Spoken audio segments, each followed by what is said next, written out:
ಮೆರಬಾಗಿ scoring ಮಾಡ್ತೀನಿ sir ಅಧ್ಯಕ್ಷ. Scoring ಮಾಡ್ತೀರಾ ಕಮೆಂಟ್ರಿ ಮಾಡ್ತೀರಾ? ಎರಡು ಮಾಡ್ತೀವಿ ಸರ್. ಸ್ಕೋರಿಂಗ್ ಮಾಡ್ತೀರಾ ಅಂದ್ರೆ ನಾ ಫ್ಲಡ್ ಮೋಡ್ ಹಾಕ್ಬೇಕ್ರಿ. ಇದಕ್ಕೆ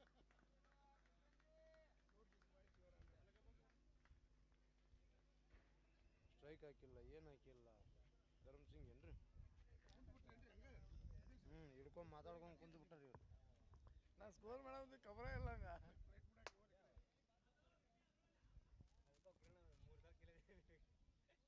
ನಂಗೆ ಲಕ್ಷ ಇರಲ್ಲ ಮರ ಒಟ್ಟ ಲಕ್ಷ ಇರಲ್ಲ ನಂಗೆ. ಮಾತಾಡೋಣ ಜಗ್ ಮಾತಾಡ್ತೀನಿ ಇನ್ನ. ಹಲೋ. ಓ ವೈಟ್ ಬಾಲ್.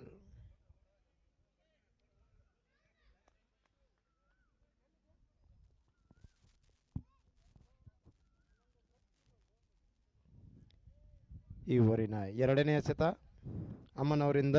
ಅದೇ ರೀತಿ ರಾಘು ಅದಕ್ಕೊಂದು ತಂತಿ ಕಟ್ಬೇಕು ನೋಡು. ಓಕೆ.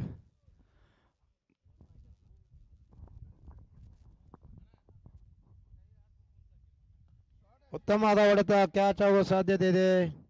ಓ ಔಟ್. ಡ್ರಾಪ್ ಆಗಿತ್ತು. ನೀವು 10 ಲಕ್ಷ ಇತ್ತು ಏನು ನಿಮ್ದು? ಉತ್ತಮ ಹೊಡೆತಕ್ಕೆ ಕಲೆ ಹಾಕಿ ನೇರ ಕ್ಷೇತ್ರ ರಕ್ಷಕನ ಕೈಯಲ್ಲಿ ಬಾಲನ್ನು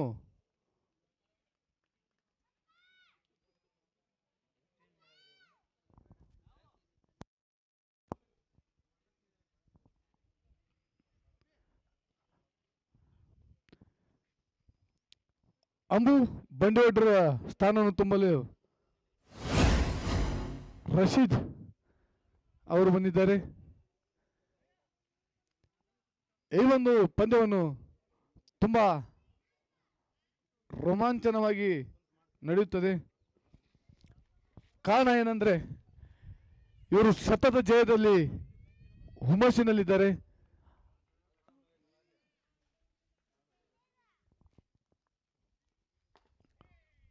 ಉತ್ತಮ ಬೌಲಿಂಗ್ ಅಮನ್ ಅವರಿಂದ. ಕಳೆದ ಒಂದು ಜಿಪಿಎಲ್ ಪಂದ್ಯಾವಳಿಯಲ್ಲಿ APJ ಅಬ್ದುಲ್ ಕಲಾಂ ಅವರು ವಿಜಯಶಾಲಿಯಾಗಿದ್ದರು. ಅದೇ ರೀತಿ ಈ ಬಾರಿನೂ ಫೈನಲ್ಗೆ ಬರಬೇಕೆಂದು. ಓ ಉತ್ತಮ ಬೌಲಿಂಗ್, ಹಂಪರ್ ನಿರ್ಣಯ, ಔಟ್. ತುಂಬಾ ದೊಡ್ಡ ಹೊಡೆತ ಅಂತ ಹೇಳ್ಬೋದು ಲಡಕ್ ಬಾಯ್ಸ್ನವ್ರಿಗೆ. ಯಾಕಂದ್ರೆ 1ರಿಂದ 1 ವಿಕೆಟ್ ಹೋದ್ರೆ ತುಂಬಾ ಟೆನ್ಷನ್ ಆಗುತ್ತೆ ಅನ್ಸುತ್ತೆ ಲಡಕ್ ಬಾಯ್ಸ್ನವ್ರಿಗೆ. ಇಸಾಕ್ ತುಂಬಾ ಒಳ್ಳೆಯ ಆಟಗಾರರು. ಕಳೆದ 2-3 ಪಂದ್ಯದಲ್ಲಿ ತಮ್ಮ ಉತ್ತಮ ಪ್ರದರ್ಶನವನ್ನು ನೀಡಿದ್ದಾರೆ ಇಸಾಕ್ ಬಾಯರು.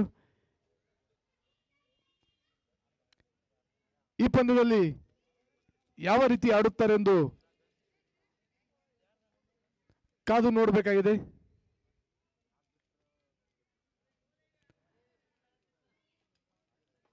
ಈ ಒಂದು ಟೂರ್ನಿಯಲ್ಲಿ ತುಂಬಾನೇ ಶ್ರಮ ಪಡುತ್ತಿರುವ ಸಹೋದರರು ಆಕಾಶ್ ಚಳಗೇರಿ, ವೀರೇಶ್ ಹಾಗೂ ರಾಘು ಚವ್ಹಾಣ್, ಯಲ್ಲಪ್ಪ ನಂದಕೇಶ್ವರ್ ಇವರು ತುಂಬಾನೇ ಕೆಲಸ ಮಾಡ್ತಿದ್ದಾರೆ ಈ ಟೂರ್ನಿಗೆ. ಬಿಸಿಲನ್ನದೇ ನೋಡ್ರಿ ಬೋರ್ಡ್ ಯಾವ ರೀತಿಯಲ್ಲಿ ಹಾಕ್ತಿದ್ದಾರೆ.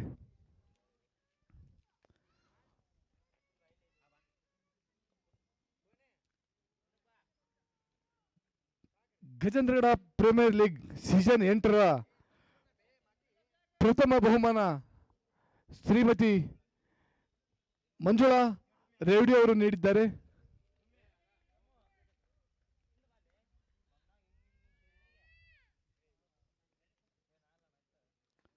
ಓ ನೈಸ್ ಬಾಲ್, ಅಷ್ಟೇ ತುಂಬಾ ಚೆನ್ನಾಗಿ ಕಟ್ ಮಾಡಿದ್ದಾರೆ ಇಸಾಕ್ ಅವರು.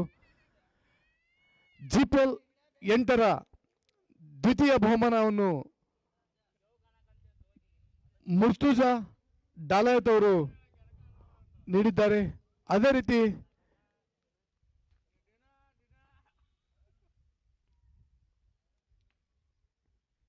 ಓ ಉತ್ತಮ ಬೌಲಿಂಗ್.